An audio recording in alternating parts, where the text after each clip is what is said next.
So now we would like to invite the amazing, wonderful Melissa.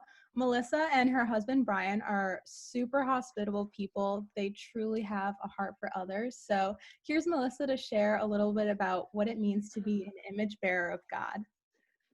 Hi, friends. I am so glad you guys are here. Darylyn and Tori, I was blessed by both of the things you guys just did. Thank you. Well, I'm excited to be here tonight, and hopefully you won't see any of my three little girls pop in here in their pajamas.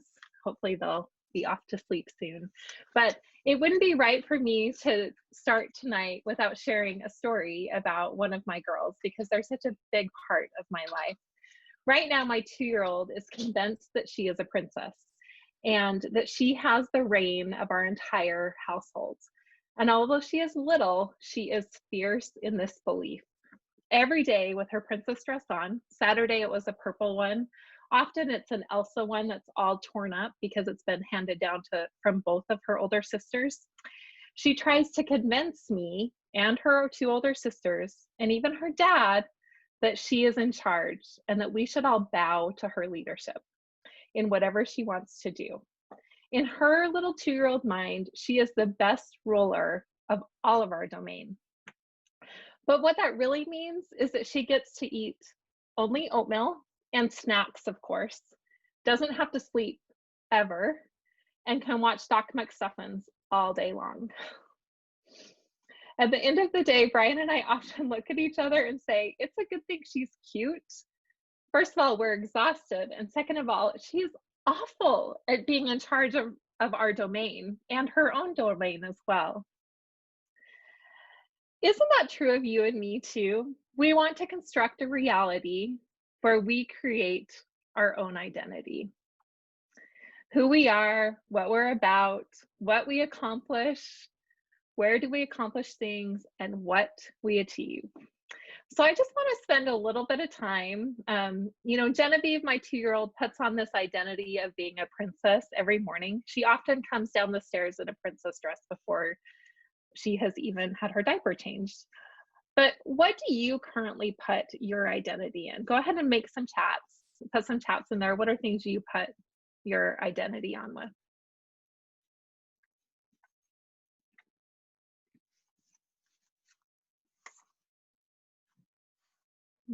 Sports. Yeah, you can still be a princess, Jordan. That's great. Performance, school, friendship. Ooh, good one. Academics, musicianship, grades and work. Yeah, good. School and work. Occupation. Performance, relationships, sports. A lot of sports. Yeah, those are great, you guys. Those are great. I think that probably covers a lot of what we put our identity in. Yeah, lots of things that aren't that important. That's good. So we often put on and take off our identity in a variety of ways. There are some fun things about that, right? When we're little, we can put on the identity of something or someone and really convince ourselves that we are that thing or that image. But it becomes more complex as we grow and mature and realize that God says we are something other than the identity we put on ourselves. We are what He's created us to be, and the very first few pages of Genesis talk about this. Ultimately, we are an image bearer of a relational God. Let's take a look at the beginning of creation and see what God has to say about image and identity. What is an image bearer? I'm taking an Old Testament class, and I've been spending a ton of time in the first 5 books of the Bible. And so I've been steeped in Genesis the last 2 weeks. Genesis 1:26 through 28. Then God said, let us make man in our image, after our likeness, and let them have dominion over the fish of the sea, and over the birds of the heavens, and over the livestock, and over all the earth, and over every creeping thing that creeps on earth. So God created man in His own image. In the image of God, He created him. Male and female, He created them. And God blessed them. And God said to them, "Be fruitful and multiply, and fill the earth and subdue it, and have dominion over the fish of the sea, and over the birds of the heavens, and over every living thing that moves on earth." We see right here that all humans, all of us, were created in the very image of God, a God of goodness, a God of kindness, one who has thought about his creation from the very, very beginning of time. God asks us to lean into what has already been given to us. Part of his very character is reflected in us, and he asks us to reflect it back to the world. As humans, we are called to be little images of him all over the world. So we are making him more famous as we are image bearers of our relational God. That's one of the main things that we're able to do. To be an image bearer of a relational God means we need to understand what he says about our role and purpose. To be an image bearer means that the Holy God has given us part of who he is. Some of his very character traits have been put into all humans. That's right, not just those who follow him, but all humans. As image bearers, we are to reflect aspects of his beauty and his creativity and his character. We can do that in so many ways, but one way that we are going to take a deeper dive tonight is this idea of God being a relational God. We see in Genesis 1:26 through 28 that we are the only part of creation, humans are the only part that he created in his image. He didn't create fish in his image or the mountains, even though I love the mountains, or the sea in his image. He created humans in his image. Everything else he created through his beauty and his creativity is wonderful, but only humans are to reflect part of his character out into the world. Because we are image bearers of a relational God, our role and purpose in life should be about relationships with others.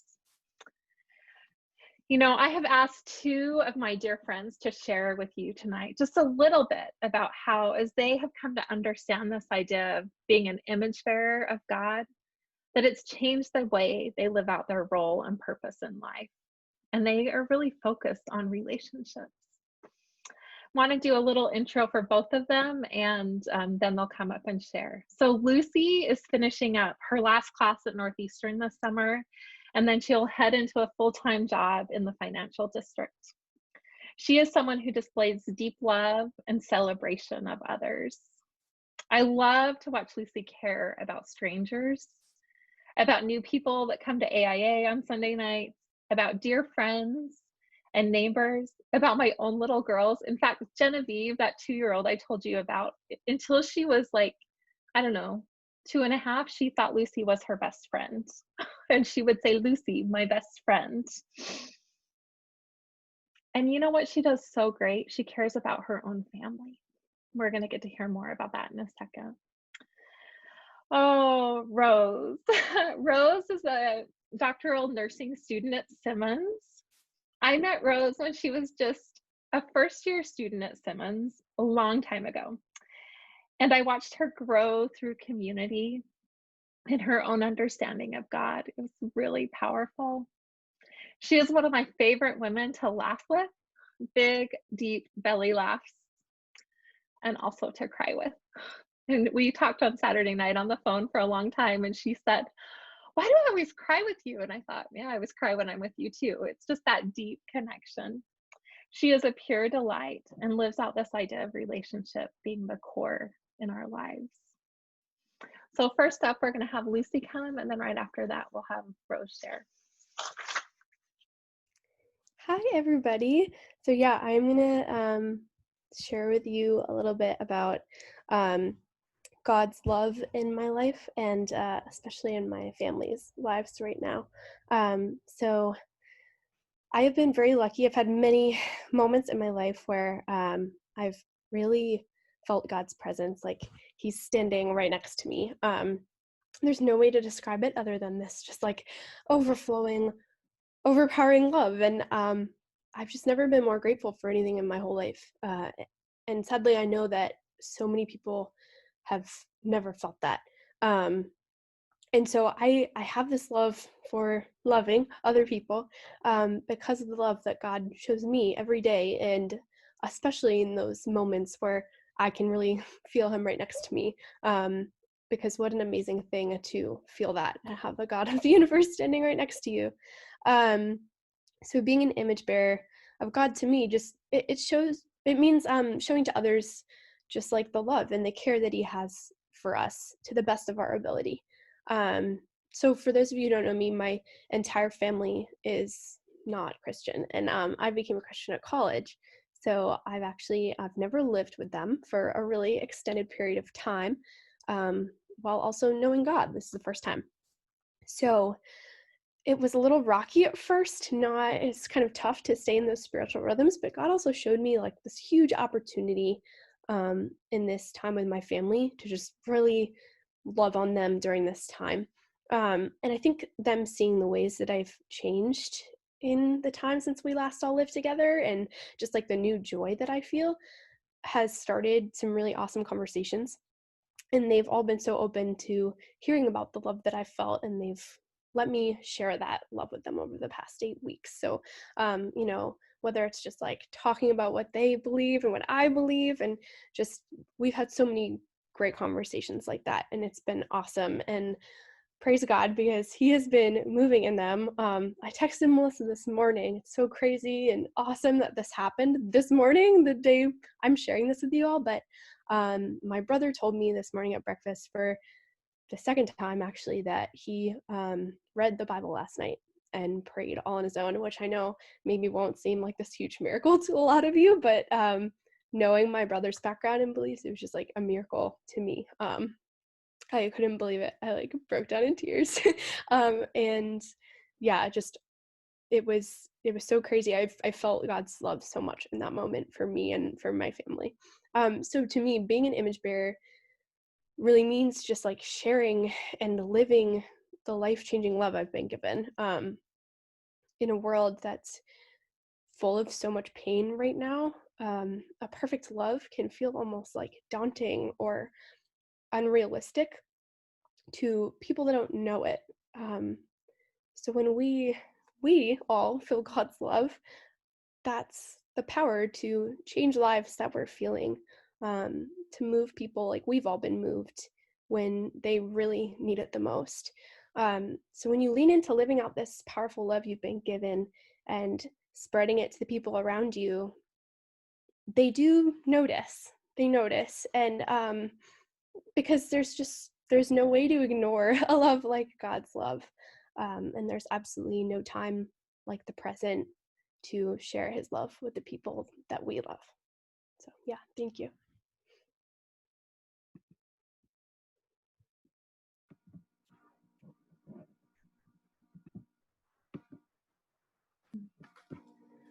Oh, hello. Oh my goodness. Can everybody hear me? My name is Rose, and it's just like coming home. I'm so happy I get to be here today. And Lucy, thank you so much. I feel like that gives me such hope. I love it. Well, I am so glad to see all your faces, and I just wanted to share. I felt like God puts a spoken word on my heart, and so I'd love to share it with you all. It's called I Breathe.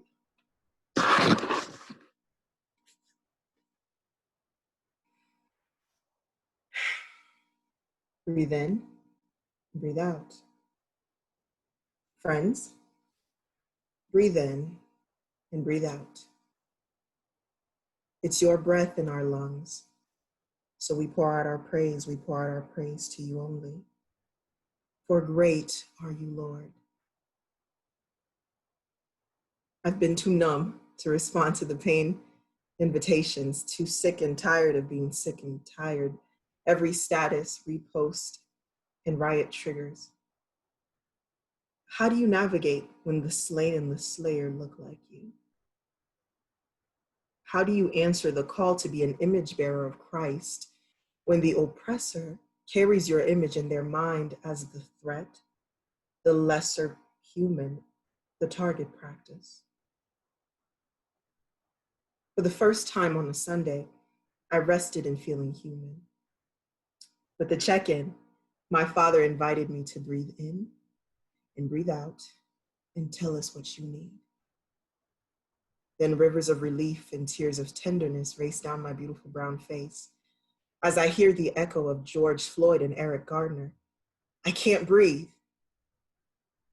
You see, breathing is one of the most primal and human acts. No one has to teach us how to breathe. From birth, we know it is our right. And in the face of death, we fight for it. My mind tries to shift. I'll just go for a jog to clear my head. But the footsteps of Trayvon Martin and Ahmaud Arbery match my racing heartbeat. What aside from God's grace prevents my fate from resembling theirs? What aside from God's hand shielding my life saves me from the bullets assigned to end mine? Never mind. I'll just go for a drive after work. Yet without my scrubs to indicate I am an essential worker, what stops me from becoming a Sandra Bland or even in the safety of my own home, a Breonna Taylor? I breathe and feel human again. I am more certain now than ever that my skin, my experience as part of the African diaspora, my place in God's kingdom is a gift. For we have the great commission. God saw fit to allow us a shared existence. Unity through humility is a rehearsal for that glorious day. Therefore, if there is any consolation in Christ, if any comfort of love, if any fellowship of the Spirit, let each of you look out not only for his own interests, but also for the interests of others. Philippians 2:1-4. Texts flood my space with the question, what do you need? Well, family, I need you to have my back. I need you to echo the truth that my breathing is not a threat, but a right. That my dignity in my Blackness does not threaten your safety. More importantly, I need you to live out that my humanity, because it reflects the image of God, reflects you, reflects us all in the body. Finally, I am able to breathe, empowered with the knowledge that I am my ancestors' wildest dreams. Even more certain that God is not silent. He is not indifferent. And he is not shocked by our political climate, nor even our loss for words in uncomfortable spaces. Yet he still steps into our grieving. Although Jesus is the truth, the way, and the light, Jesus wept and Jesus weeps. Although he is salvation, he pursues the 99. And yes, our God is perfect peace, but he does not and will not bypass the need, the process, the road through chaos and unrest with blanket statements. As Ravi Zacharias explained, before you evangelize to a man, find out what is important to him. You see, God engages because he is God. God listens because he is God. God mourns because he is God. God responds to the cry of the oppressed, believes the testimony of the wrongfully accused, and feels the bloodshed of the innocent because he is God. He reminds us, and if the world hates you, just remember it hated me first.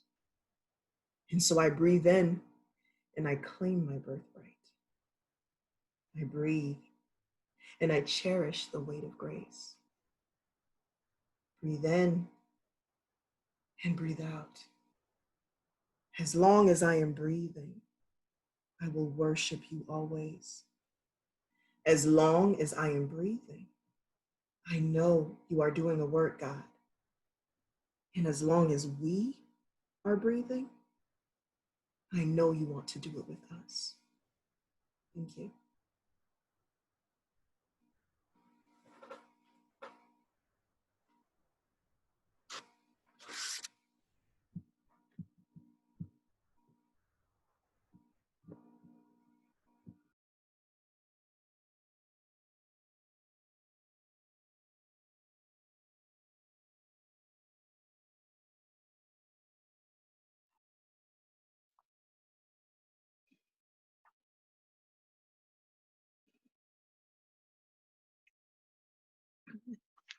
Thank you, both of you, for being willing to share those deeply personal and deeply powerful images.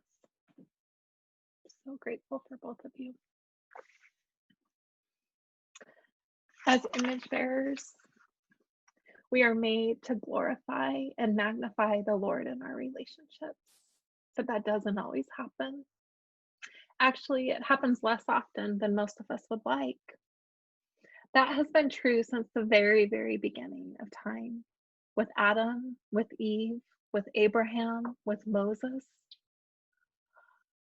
Often today we get too busy with the I have to accomplish, or how I have to be viewed, or what I need, that we rush by relationships in life. We miss the idea of being an image bearer. We miss the idea of being an image bearer, and instead put up a foggy, broken mirror to reflect God to the rest of humanity.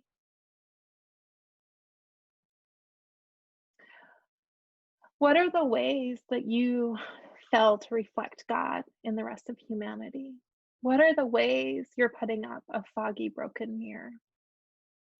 Let's go ahead and write some of those in the chat. I'll say that again. What are the ways you fail to reflect God to the rest of humanity? What are the ways you're putting up a foggy, broken mirror? My fear, my selfishness. Sometimes I'm too self-absorbed to see other people's pain, lacking patience, fighting with my brother instead of choosing love, the way I speak, not speaking enough on behalf of others, being too self-absorbed, pretending I have everything put together, sometimes jealousy, sometimes lacking patience with our family, lack of care towards my family, try to separate myself from my non-Christian friends by saying I don't drink or do drugs, but still engage in sins of pride and selfishness and anger and jealousy. Lack of constant grace. Honestly, it's not okay. My sin isn't okay. My brokenness isn't okay. And either is yours or ours collectively as a community. It isn't what God has asked of us. But you know, there's hope. And that hope really has nothing to do with us. That hope is Jesus. He's the new human image bearer. He was God's only son. He came to earth not to be served, but to serve. He came to fulfill the purpose of the Father. When the resurrected Jesus walked with his disciples, we get to see that his life and power enveloped us. And through him, God's image in us can be restored in our relationships, in our role and purpose in life, and that can expand out to our communities. As the creators of the Bible Project say, I love this. They say, Jesus as healer of humanity and our guide is what propels the human project forward. Jesus as healer of humanity and our guide is what propels the human project forward. With Jesus, our guide and healer, despite our brokenness, we can be enveloped to become true image bearers of our relational God. So friends, we are making him more famous as we are image bearers of our relational God. Because we are image bearers of our relational God, our role and purpose in life should be about relationships with others. And lastly, with Jesus as our guide and healer, despite our brokenness, we can envelop to become true image bearers of our relational God. I'm going to leave us with one quote, and we're going to put that quote up on the screen, and we're going to leave it there for a second, and then you're going to go straight into your small groups. But this quote is from Trillia Newbell. She's an author and a speaker. She's fabulous, actually. Check her out. And I love this as she talks about being an image bearer. As we interact with others, our lives proclaim what we know about God in love for them and love for God. So just reflect on that as we get sent to our small groups. There'll be discussion questions in the chat. Your small group leaders also have those.